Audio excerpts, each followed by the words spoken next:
Firmware is the software that controls your dock's hardware, managing ports, power, and data transfer. Updating firmware is crucial for several reasons. It fixes bugs like connection drops, patches security flaws, and adds new features such as faster charging or better display support. Ideally, update your firmware whenever a new version is available to avoid potential issues.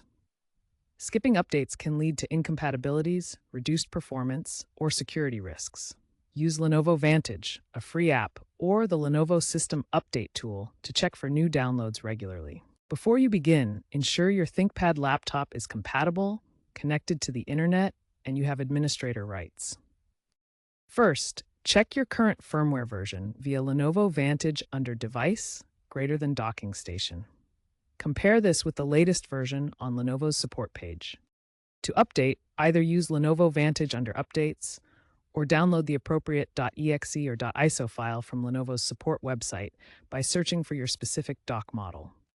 Ensure your laptop is plugged in, peripherals are disconnected, and all apps are closed during the update. Run the installer and follow the on-screen prompts. The process will take about 5 to 10 minutes, during which you must not unplug the dock. Finally, verify the update by checking Vantage or the dock's LED indicators. A steady blue light indicates success. If you encounter issues, try a different USB port or use the Lenovo Firmware Update utility for a manual flash. For macOS, compatibility is limited, and Boot Camp or Parallels may be required.